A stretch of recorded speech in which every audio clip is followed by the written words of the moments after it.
Yamaha HTR 2064। हमारे एक मित्र हैं, उन्होंने हमारे पास सिर्फ DSP कॉम HDMI का PCB भेजा है। शिकायत इसमें है कि PCM IC के पिन नंबर 17 पे सप्लाई नहीं आ रही है। उन्होंने DSP IC रिप्लेस की थी। ये है वो ओरिजिनल DSP IC जो इसमें पहले से थी, बाद में उन्होंने नई मंगाई, रिप्लेस की। उसके बाद प्रॉब्लम जैसी थी वैसी ही रह गई। उसके बाद उन्होंने वापस से जो इसकी ओरिजिनल आईसी थी उन्होंने लगा दी। उसके बाद मैंने जो है आईसी रिप्लेस की है। सबसे पहले जो आईसी रिप्लेस करने के बाद ध्यान देने वाली बात यह है कि इस आईसी के बीचों बीच यदि आप ध्यान दें तो थोड़ा सा फूला हुआ है, जो बीच में ये रहता है ना, इसका ग्राउंडिंग का सेक्शन। खैर, फिलहाल हम देखेंगे पिन नंबर 17।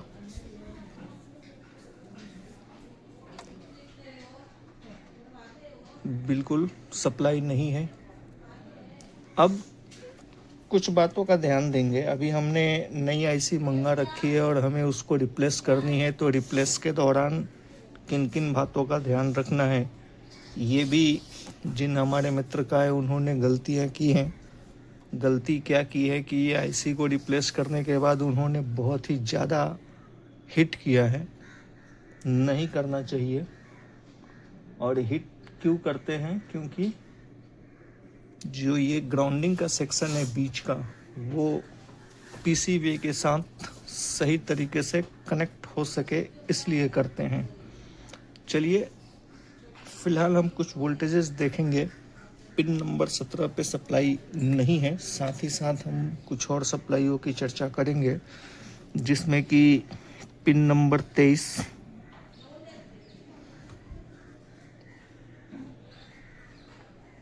Pin number 24। ध्यान दें इन सब सप्लाईयों पे। Pin number 25,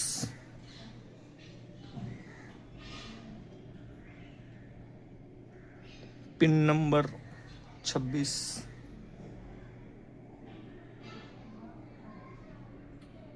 pin number 27।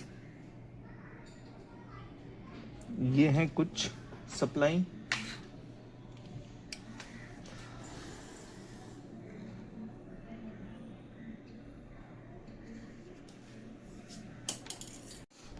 दूसरा जो महत्वपूर्ण है, ध्यान देने वाली है, वो है क्रिस्टल की सप्लाई।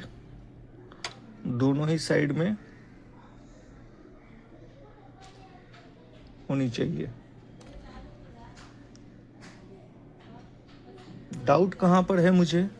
डाउट है 25, 26, 27 पे जो हम लोगों ने सप्लाई चेक किया है।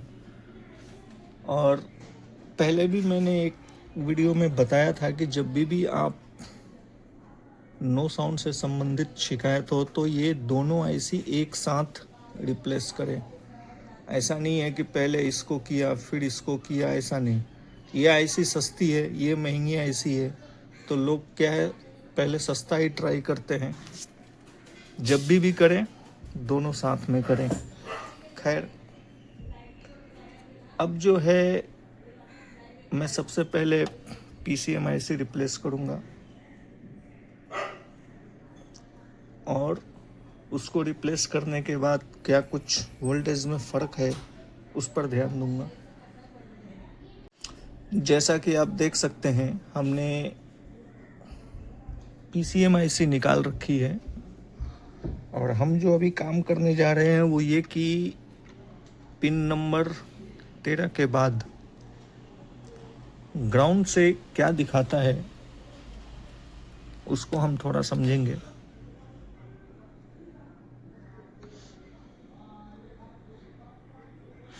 (629) के ये है अपना पिन नंबर 17। 273 के 273 के।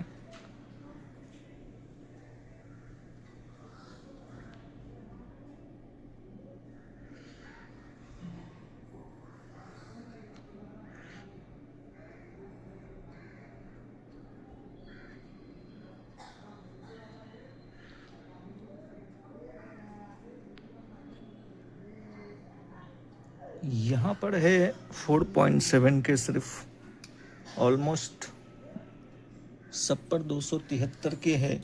क्या है ये पिन नंबर, जरा इस पर ध्यान देंगे। ये है पिन नंबर 23, 23 नंबर पिन है। पिन नंबर 24 पे भी, पिन नंबर 25, 26 पर 500 के हैं। मैं चूंकि ये पहली बार इस तरीके से कभी मैंने भी वोल्टेज लिया नहीं है। अब चूंकि पहले भी हमने 2 पीस बनाए हैं, उसमें भी यही दिक्कत थी कि पिन नंबर 17 पे 1.2 वोल्ट नहीं थी, तो मैंने तो डायरेक्ट आईसी बदली किया, पर इतना डीपली रिसर्च नहीं किया। पहली बार मैं कर रहा हूँ, तो इसको स्टेप बाय स्टेप ज़रा समझेंगे हम लोग। अब जो हम काम करेंगे, यहाँ पर दूसरी आईसी पहले लगाएंगे।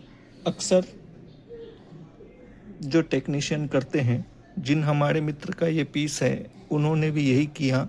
मैं भी वही करूँगा कि पहले PCM 9211 नई लगा कर देखूँगा।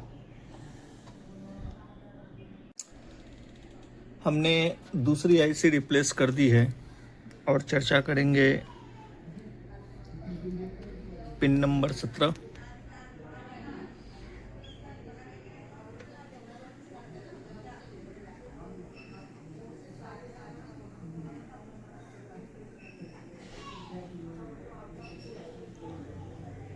कोई भी सप्लाई नहीं है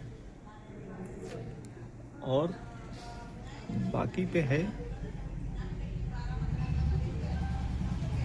एज इट इज कंडीशन है जो कि पहले था।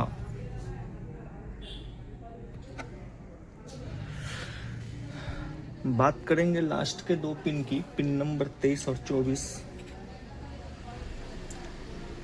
23, 24, 25, 26 ये 4 पिन महत्वपूर्ण है। महत्वपूर्ण इस मायने में है कि ये है पिन नंबर 23, 1.6। अभी पीछे जाकर देखना पड़ेगा कि हमने पहले पिन नंबर 23 पर क्या देखा था।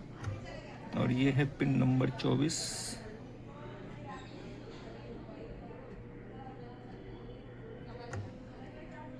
25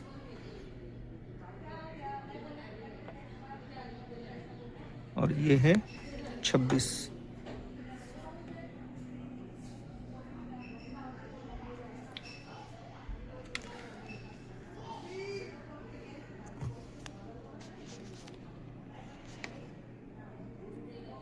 अब हम DSP आईसी रिप्लेस करेंगे। ध्यान दीजिए, DSP आईसी हमने रिप्लेस की।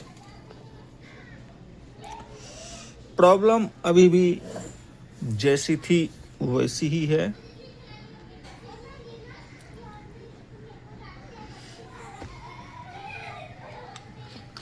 पिन नंबर 17 पे कोई सप्लाई नहीं है।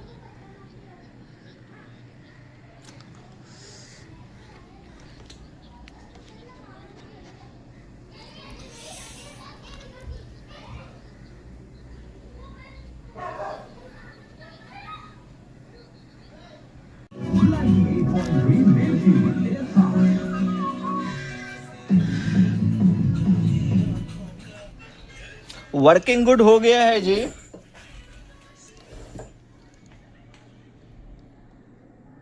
हमें DIR आईसी PCM 9211 दूसरी बदली करनी पड़ी। अब हम चर्चा करेंगे उस सप्लाई की जो पहले मिसिंग थी। Pin number 17।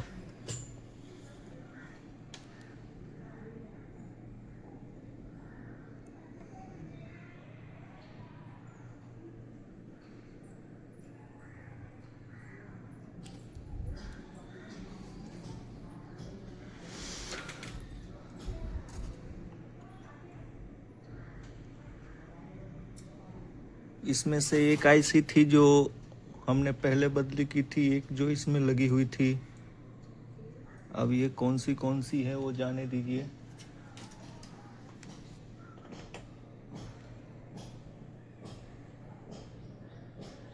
अब कुछ हमारे बुद्धिमान मित्रगण ऐसे भी हैं कि अब ये प्रयास करेंगे कि इसको निकाल करके वापस से PCMIC दूसरी, यानी पहले जो थी वही लगाकर देखा जाए, क्या पता वो सही निकले। और इस चक्कर में आप समझ जाइए आगे मैं क्या कहना चाहता हूँ। चीज़ हो गया, वर्किंग गुड। हाथ जोड़िए, नमन कीजिए, सफलतापूर्वक हो गया है, बात खत्म हो जाती है। चलिए फिट करेंगे, रेडी फॉर डिलीवरी।